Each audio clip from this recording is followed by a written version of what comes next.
करता है। For example, आप अगर बाकी संविधान को पढ़े जिसमें राज्य के बारे में दिया है, राज्य की विधानसभाओं के बारे में दिया है, तो उसमें लिखा है कि कम से कम 60 विधानसभा होना चाहिए। उसमें स्पष्ट लिखा है कि कम से कम 60 विधानसभा होना चाहिए। लेकिन अरुणाचल प्रदेश के लिए, सिक्किम के लिए क्या लिखा है कि वो लोग 30 विधानसभा में भी काम चला सकता है। तो भैया, एक मेरे देश का संविधान है। इसी देश के संविधान में झारखंड को कहता है कि आपके पास 60 विधायक होने चाहिए, तभी आप राज्य में सरकार का आधार बनेंगे। और इसी देश का कानून सिक्किम को कहता है, अरुणाचल प्रदेश को कहता है, और 2 राज्यों को कहता है कि आपके पास अगर 30 विधायक भी हैं लड़ने के लिए, तो आप चला सकते हैं राज्य को। तो आज वास्तव में झारखंड के लोगों को भ्रम फैलाकर इसीलिए रखा गया कि हमारे लोग कहीं नहीं है।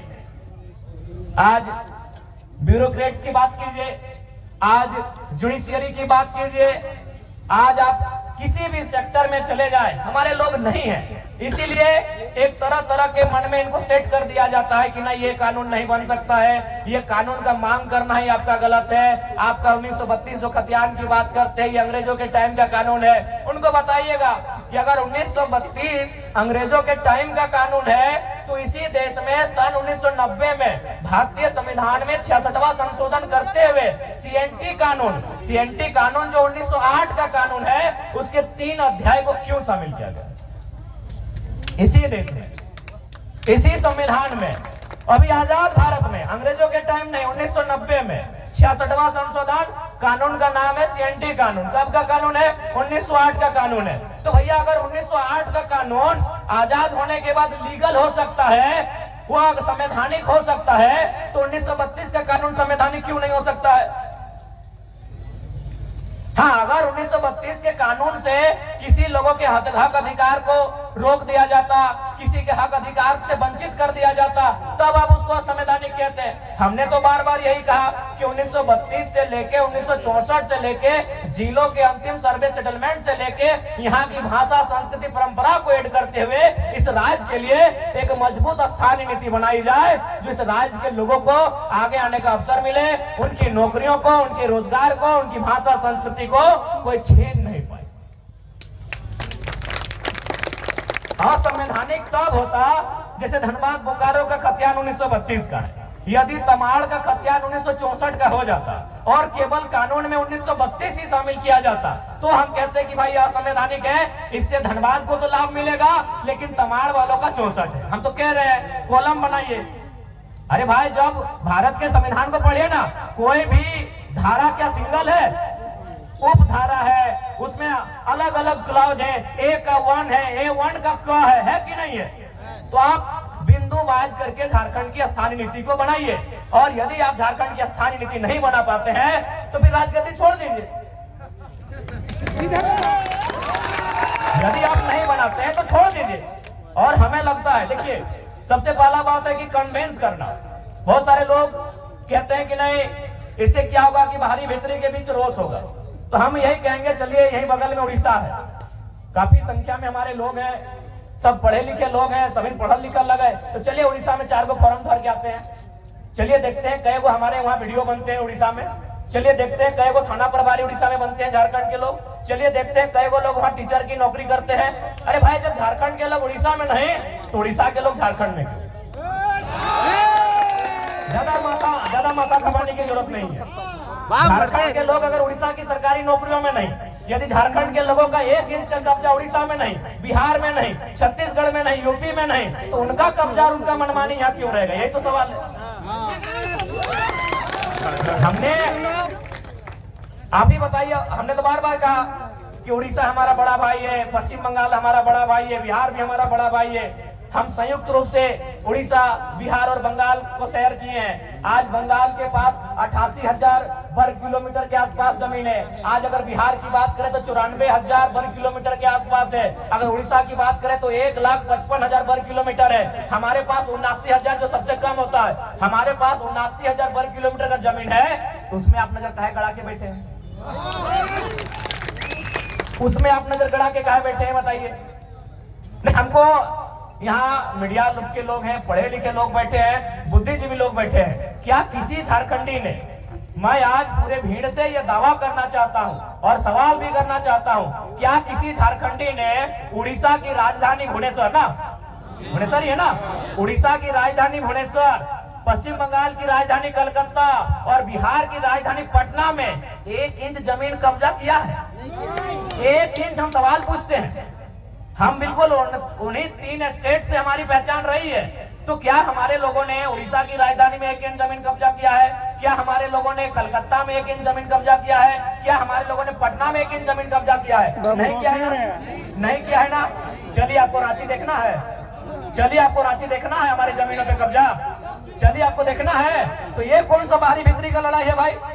माने आप हमको दबा के रखिएगा, आप हमको हम अपने जूते के नीचे रखिएगा, और अगर हम आवाज उठाएंगे, आपका विरोध करेंगे, आप कहेंगे बाहरी भीतरी की बात है। बताइए क्या गलत बात कह रहे हैं? हमको 1 इंच चले ना भुवनेश्वर में कि कोई झारखंडी जाके 1 इंच कब्जा करके बैठा।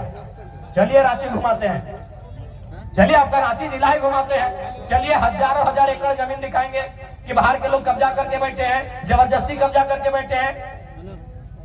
इसलिए हमारी लड़ाई कोई गलत नहीं है।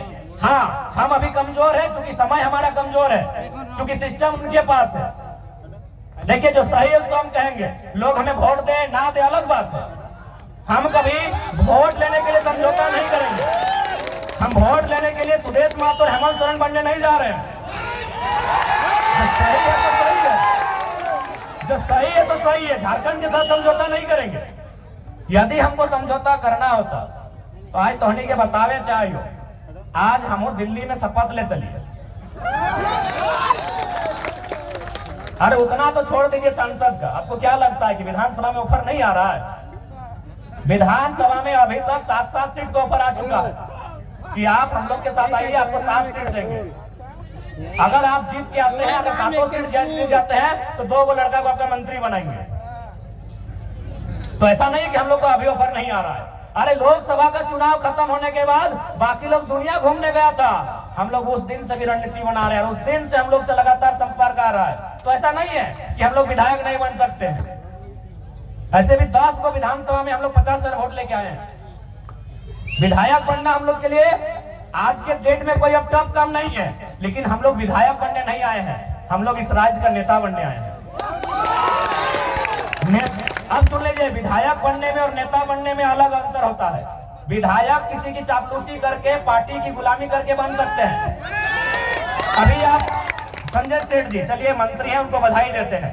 संजय सेठ नो डाउट सांसद है और मंत्री भी है, लेकिन नेता नहीं है, क्योंकि यह शख्स बिना पार्टी के वार्ड नहीं जीत सकता है। नेता नहीं है भैया। हम उनको बधाई देते हैं कि चलिए मंत्री बन गए, झारखंड के लिए काम कीजिए, लेकिन वो लीडर नहीं है।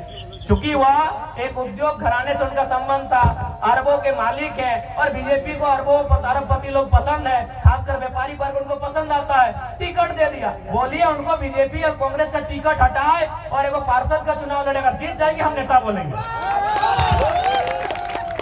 बोलेंगे नेता। और आपके सामने खड़े हैं संजय मेहता 1.5 लाख वोट, आपके सामने खड़े हैं देवेंद्रनाथ महतो 1,32,000 वोट। एक बूथ खर्चा नहीं दिया है भाई, इन्हें नेता कहा जाता है।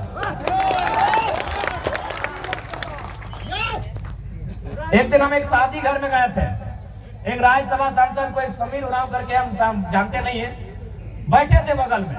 तो हम गए तो काफी भीड़ लग गया, तो लोग बोलने लगे कि भाई वो जो बगल में बैठे हैं सांसद हैं। बोले यार सांसद अगर 2 आदमी के साथ नहीं बैठा है तो सांसद विधायक बनना आज के डेट में आसान है, नेता बनना आसान नहीं भैया, क्योंकि नेता का संबंध जनता के दिल से होता है, ये आसान काम नहीं। सांसद विधायक आसान है, किसी पार्टी की जिहोजरी कीजिए, तरफदारी कीजिए, और बिल्कुल आसान है। अभी आप हेमंत सोरेन जी को कहिए अपनी वंशावली जारी कीजिए, और हम गारंटी लेते हैं आने वाली 4 पीढ़ी तक उनके घर में विधायक बनेंगे।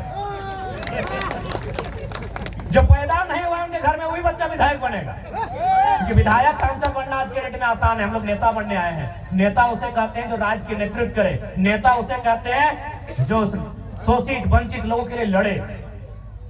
हम वो काम करने आए हैं। अगर हम लोग को विधायक सांसद बनना होता, आज भी कह रहे हैं सभी पार्टी जो झारखंड में बड़ी बड़ी पार्टी है, सीधा ऑफर है।